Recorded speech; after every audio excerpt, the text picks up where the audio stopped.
여러분, 노조가 월급을 포기하겠다는 말 들어보셨나요? 그런데 진짜 무서운 건 그 4개월 동안 사라진 돈이 따로 있다는 겁니다. 1,400명의 직원이 월 200만 원에서 600만 원에 이르는 임금을 자진 포기했습니다. 직급이 높을수록 더 큰 돈을 내려놓은 거죠. 그런데 상식적으로 생각해 보세요. 노조가 자기 월급까지 내려놓아야 살아난다는 회사, 그 돈은 그동안 도대체 어디로 빠져나가고 있었던 걸까요? 자, 오늘 그 돈의 행방을 끝까지 함께 파헤쳐 보도록 하겠습니다. 여러분, 2026년 4월 30일에 좀 이상한 뉴스 하나가 떴습니다.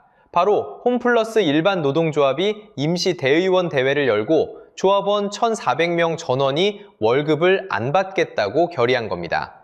직급에 따라 차이는 있지만 월 200만 원에서 600만 원까지 한 사람이 짊어지기에는 적지 않은 돈을 스스로 내려놓겠다고 손을 든 거죠.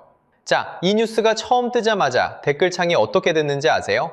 솔직히 말씀드리면 응원보다는 냉소가 훨씬 많았습니다. 약자 코스프레 시작이네. 이미 늦었지. 회사가 망해가는데. 줄 돈이 없으니까 안 받겠다는 거 아니냐? 는 반응이요. 여러분도 비슷한 댓글 한두 개쯤은 보셨을 겁니다. 그런데 한 번 다시 생각해 봅시다. 직장을 다녀보신 분들은 아실 겁니다. 월급 한 달 밀리는 것도 사람 정말 힘들게 하잖아요. 카드값 돌아오죠. 월세 나가죠. 아이들 학원비 빠져나가죠. 그런데 1,400명이 한 사람도 빠짐없이 월급을 통째로 내려놓겠다고 손을 들었다는 건 무슨 회의실에서 깜짝 이벤트로 결정할 수 있는 일이 아닙니다. 여기서 핵심은요, 이번 결의가 갑자기 튀어나온 게 아니라는 점입니다. 사실 홈플러스 직원들은 이미 4개월 넘게 월급을 제대로 못 받고 있었어요. 2025년 12월부터 임금이 분할 지급으로 쪼개져 들어가기 시작했고 2026년 1월에는 절반밖에 들어오지 않았고 4월에는 아예 한 푼도 입금이 안 됐습니다. 그러니까 이미 통장에 돈이 안 들어오던 상태에서 노조가 공식적으로 그 돈 우리 안 받겠다고 한 단계 더 나아간 거예요. 누가 봐도 정상적인 회사의 모습은 아니죠. 자, 여기서 시청자분들이 궁금해하실 진짜 질문은 따로 있습니다. 노조가 자기 월급까지 통째로 내려놓아야 살아난다는 회사, 그 돈은 그동안 도대체 어디로 빠져나가고 있었던 걸까요? 1,400명이 포기한 그 돈, 전부 합치면 얼마나 되고 그 돈은 또 어느 구멍으로 새어나가고 있었던 걸까요? 자, 이제 그 첫 번째 단서부터 함께 파헤쳐 보도록 하겠습니다. 자, 그럼 1,400명이 포기한 돈, 도대체 얼마짜리일까요?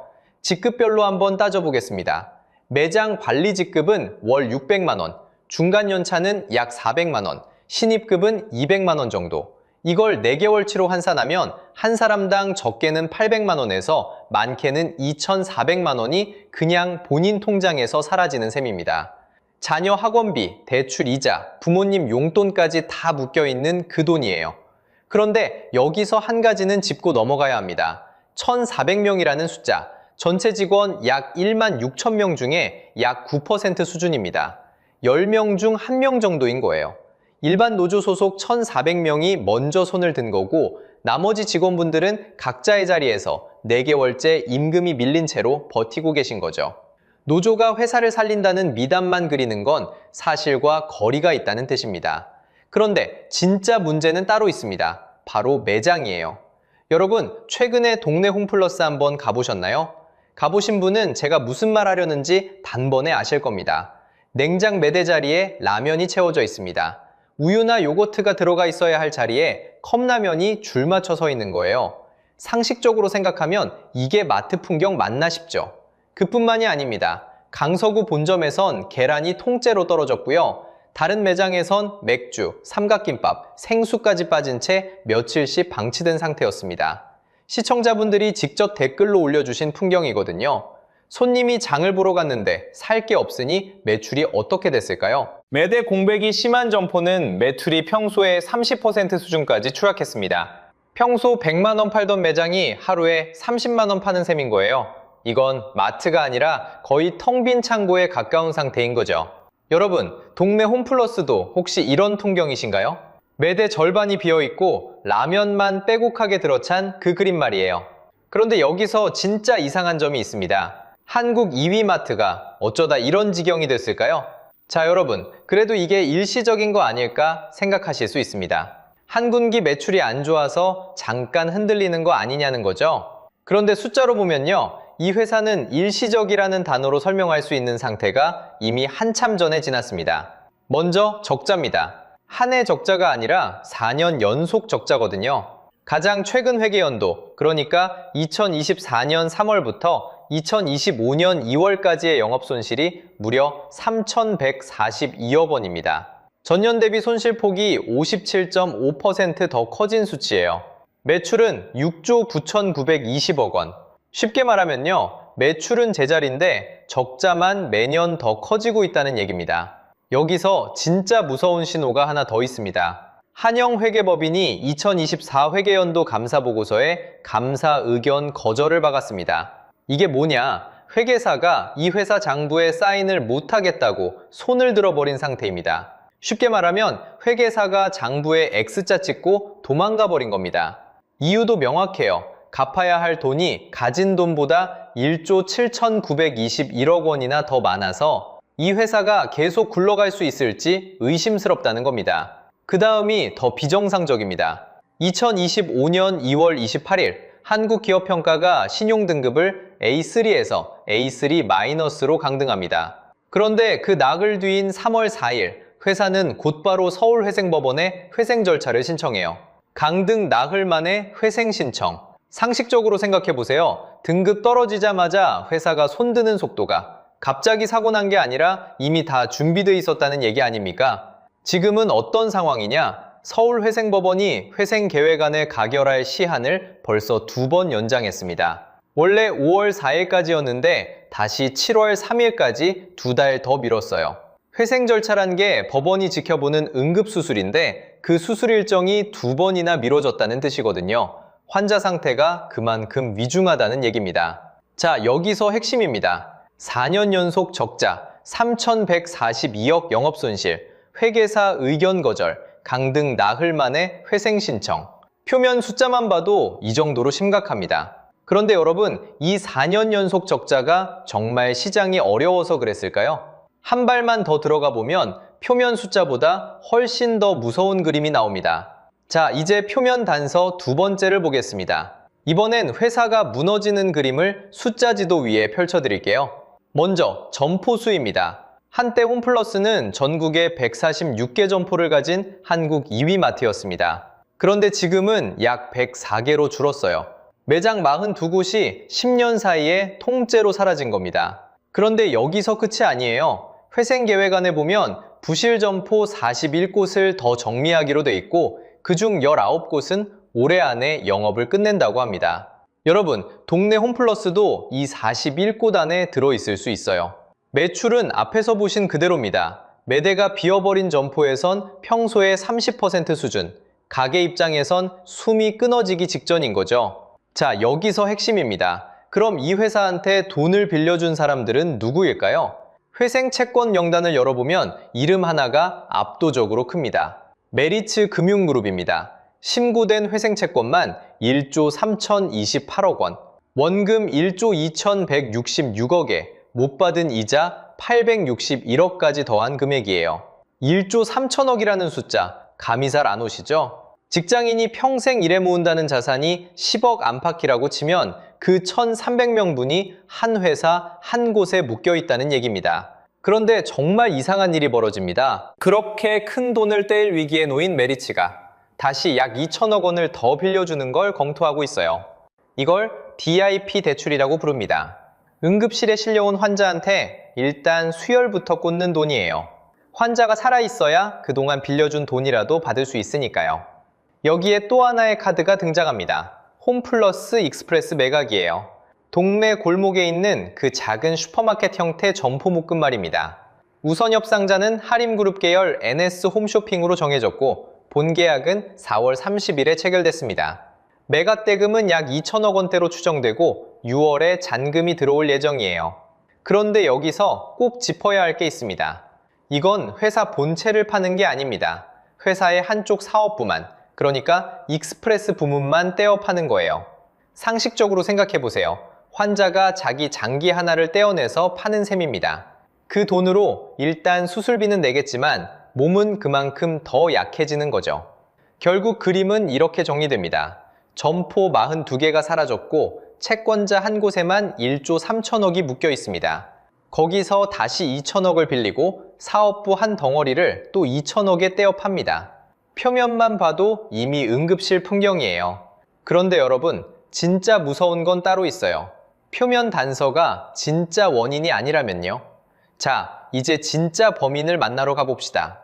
시계를 정확히 10년 전으로 되돌려 보겠습니다. 2015년 9월입니다. 사모펀드 MBK 파트너스가 영국 테스코로부터 홈플러스를 사갑니다. 가격은 7조 2천억 원, 한국 인수합병 역사상 최대 규모였어요. 그런데 여기서 핵심은요, 그 7조의 정체입니다. MBK가 자기 주머니에서 꺼낸 돈은 약 2조 원밖에 안 됐어요. 나머지 5조는 빚이었습니다. 쉽게 말하면요, 남의 집 7조짜리를 사면서 그 집을 담보로 5조를 빚내고 자기 돈은 2조만 넣은 거예요. 이게 LBO, 차입 매수라는 기법입니다. 더 무서운 건 그 다음입니다. 그 5조 빚을 누가 갚느냐? 빚을 낸 MBK가 아니라 사들인 홈플러스 본인이 떠안게 됩니다. 인수 대상이 자기를 산 빚까지 자기가 갚는 구조죠. 상식적으로 생각해 보세요. 여러분이 누가 여러분 집 살 때 진 빚을 여러분 월급으로 매달 갚아야 한다면 그게 정상인가요? 그런데 한국 2위 마트가 정확히 그 자리에 앉아 있었던 겁니다. 그래서 무슨 일이 벌어졌느냐? MBK는 그 빚을 갚기 위해 홈플러스사를 팔기 시작합니다. 점포 부동산 23개를 팔았어요. 그리고 그 자리에 다시 임대료 내고 들어갔습니다. 이걸 SLB, Sales and Leaseback이라고 부릅니다. 쉽게 말하면 내 가게 건물 팔고 그 자리에 월세로 다시 들어가기예요. 그렇게 회수한 돈이 약 2조 원입니다. 당장 빚은 갚았죠. 그런데 회사는 그날 이후 매달 임대료 청구서를 받게 됩니다. 결국 한 번 받은 목돈이 평생 갚아야 할 월세로 바뀐 거예요. 자, 여기서 끝이 아닙니다. 인수 후 매년 100억에서 300억 원이 우선주 배당이라는 이름으로 외부 주주에게 빠져나갔습니다. 이게 무슨 말이냐? 영업손실로 4년 연속 적자를 본 회사가 매년 사장한테 용돈은 꼬박꼬박 붙이고 있었던 겁니다. 적자 보는 가게가 사장한테 매달 용돈 보내기, 이게 정상인 가게인가요? 그동안 매장에는 무슨 일이 벌어졌을까요? 매년 매장 리뉴얼과 신규 투자에 쓸 자금, 즉 카펙스는 약 2,500억 원 한도로 묶여 있었습니다. 빚 갚고 임대료 내고 배당 보내고 나니 정작 매장에 칠할 페인트 값이 없었던 거죠. 매장이 낡고 손님이 빠지고 매출이 떨어진 진짜 시작점이 바로 여기입니다. 자, 이제 통장 출입금처럼 정리해 봅시다. 여러분이 홈플러스에서 2,000원짜리 식빵 한 봉을 살 때 그 가격에는 MBK가 만든 차입금 이자가 약 70원 묻어있는 셈입니다. 산수 근거를 한 줄로 깔아드리면요, 차입금 5조에 이자율 약 5%만 잡아도 연 이자가 2,500억, 매출 약 7조 대비 약 3.5% 수준이거든요. 결국 2,000원짜리 식빵을 팔아서 그 70원이 매장 직원 월급도 아니고 농가 마진도 아니고 사모펀드 빚 이자로 빠져나가고 있었다는 얘기입니다. 여기까지 들으셨으면 댓글에 사모펀드 이야기가 왜 그렇게 많이 달리는지 이해되시죠? 그리고 다시 1장으로 돌아가 봅시다. 정말 노조가 진짜 범인이 맞을까요? 그런데 여러분, 이게 한국에서만 벌어지는 특이한 일일까요? 결론부터 말씀드리면 전혀 아닙니다. 자, 여기서 핵심입니다. 홈플러스를 MBK에 팔아넘긴 그 모회사, 영국의 테스코를 한번 보시죠. 영국 테스코는 본국에서 자체 부조조정에 들어갔습니다. 사모펀드에 팔지 않고 부동산 빼먹기도 하지 않았어요. 자기 살을 자기가 깎으면서 회생의 길을 걸었고 결국 본국에서 살아남았습니다. 그런데 한국에 떨어진 자식 홈플러스는 어떻게 됐죠? 사모펀드가 안고 들어와서 인수부채 5조 원을 회사 등에 얹어놓고 부동산 23개를 팔아 2조를 회수해 갔습니다. 같은 가문에서 출발했는데 한쪽은 살고 한쪽은 응급실에 누워있는 거예요. 자, 이번엔 미국으로 가보겠습니다. 시어스라는 이름 들어보셨을 겁니다. 100년 넘게 미국 유통을 호령하던 거인이었어요. 그런데 이 시어스도 헤지펀드 ESL 인베스트먼트가 인수한 뒤에 알짜 부동산 빼고 알짜 브랜드 분리하고 알맹이를 차곡차곡 빼먹었습니다. 결과는요, 2018년 파산 신청, 결국 청산 코스로 들어갔습니다. 100년 유통 거인이 LBO 청산, 공식대로 무너진 거예요. 쉽게 말하면요, 시어스는 우리의 미래 거울입니다. 같은 각본, 같은 결말. 그러면 여러분, 한국 유통파는 지금 어떻게 돌아가고 있을까요? 숫자로 보면요, 풍경이 확 달라집니다. 쿠팡 2025년 매출 약 49조 원, 코스트코 코리아 매출 약 7조 3천억 원, 다이소 매출 약 4조 5천억 원. 이 셋은 사상 최고치를 갈아치우며 폭발적으로 크고 있습니다. 그런데 같은 시기 홈플러스는요, 매출 6조 9천억 원에 영업손실 3,142억 원, 4년 연속 적자. 같은 운동장에 서 있는데 한쪽은 날아오르고 한쪽은 가라앉고 있는 겁니다. 이걸 경제학에서는 양극화 시장, 영어로 바벨 시장이라고 부릅니다. 역기 양 끝에 무게추가 몰리듯 시장이 극저가와 프리미엄 두 극단으로 쪼개지는 구조죠. 한쪽 끝에는 다이소 같은 초저가, 반대쪽 끝에는 코스트코, 쿠팡 같은 대용량과 빠른 배송. 가운데 어정쩡하게 서 있던 전통 대형마트가 가장 먼저 무너지고 있는 거예요. 결국 홈플러스가 무너지는 건 단순히 사모펀드 한 곳의 문제가 아니라 한국 유통이 바벨로 쪼개지는 거대한 흐름 위에서 사모펀드가 결정타를 박아넣은 사건이라는 뜻입니다. 그러면 우리 한국 홈플러스는 어느 코스로 갈까요? 영국 테스코의 회생 코스일까요? 미국 시어스의 청산 코스일까요? 그런데 이 회사가 무너지는 마지막 단계에서 한 가지 사건이 더 터집니다. 바로 전단체라는 종이 한 장 이야기입니다. 전단체, 영문으로는 ABSTB. 쉽게 말하면요, 회사가 단기 자금을 빌리려고 발행하는 짧은 만기의 빚증서입니다. 금융감독원 집계 기준 홈플러스가 발행한 전단체 규모는 총 4,019억 원. 그중 개인 투자자가 사들인 금액만 약 1,777억 원입니다. 5천만 원씩 노후 자금을 넣은 사람이 약 3,500명. 광역시 한 동네 주민 전체가 통째로 물려있는 규모예요. 그런데 여기서 핵심은요, 발행 시점입니다. 신용등급이 강등되기 직전, 회생 신청 불과 2주 전에 1,164억 원어치가 추가로 풀려나갔거든요. 발행을 주관했던 신영증권을 비롯한 4개 증권사는 결국 사기 혐의로 회사 측을 고소했습니다. 쉽게 비유하면요, 가게 망하는 거 알면서 단골 손님한테 외상장부를 끊어준 것 아니냐, 이런 의심을 사고 있는 셈인 거죠. MBK 김병중 회장에 대해서는 1차 구속영장이 약 14시간 심사 끝에 기각된 상태입니다. 고소 절차는 계속 이어지고 있고요. 자, 여기서 분명히 짚고 갑니다. 법적 판단은 아직 끝나지 않았습니다. 단정해서 말할 수 있는 건 의혹이 제기됐고 수사가 진행 중이라는 사실, 거기까지입니다. 그러면 댓글로 가볼까요? 8위에 올라온 의견 중에 이런 게 있었습니다. 민노총이 인수해서 노동자가 주인 되는 회사로 만들어라. 풍자처럼 들리지만 정중하게 답을 드려보겠습니다. 노동자가 회사를 공동 소유하는 모델, 실제로 해외에 있거든요. 스페인 바스크 지방의 몬드라곤 협동조합입니다. 2026년 현재 산하 220여 개 조합에 직원 약 7만 명 규모, 노동자가 곧 조합원이고 조합원이 한 표씩 나눠서 경영진을 뽑는 구조예요. 이걸 경제학에서는 노동자 협동조합, 워커 코업이라고 부릅니다. 그룹 산하 가전회사가 한번 망한 적이 있는데요. 그때 노동자 1,900명 중 1,200명이 같은 그룹 안 다른 조합으로 재배치됐습니다. 다만 솔직히 말씀드리면 1만 6천 명 직원과 7조 원 빚을 진 마트를 협동조합으로 바꾸는 건 현실 가능성이 높은 길은 아닙니다. 하지만 망한 회사를 누가 어떤 방식으로 다시 일으켜 세울 것인가, 그 질문 자체는 우리가 해볼 만한 거잖아요. 결국 이 마트는 어떻게 될까요? 가능한 시나리오는 3가지입니다. 자, 이제 마지막입니다. 지금 홈플러스는 응급실에서 수혈 중인 환자와 같습니다. 그리고 가족들이 마지막 동의서에 사인할지를 두고 회의 중인 상황이죠.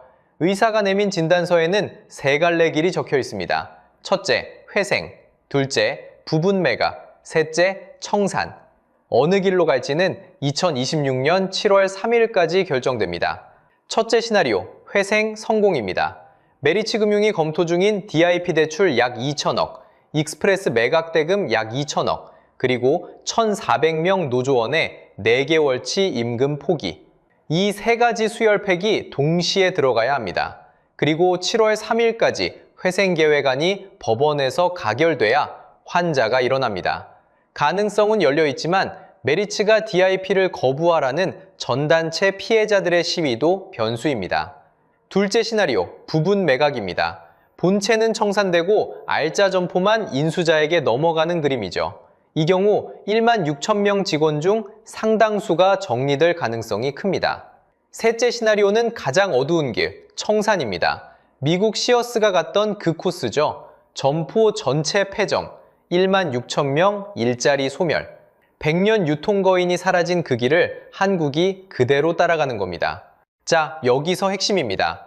노조가 월급 매개월치를 포기한 진짜 이유는 그 돈이 이미 사모펀드 차입금 갚느라 사라지고 있었기 때문입니다. 직원들이 매달 흘려보낸 임금은 사실상 2015년 MBK가 7조 빚을 내며 떠안긴 그 이자에 빨려 들어가고 있었던 거죠. 진짜 범인은 매대 뒤가 아니라 인수계약서 안에 있었습니다.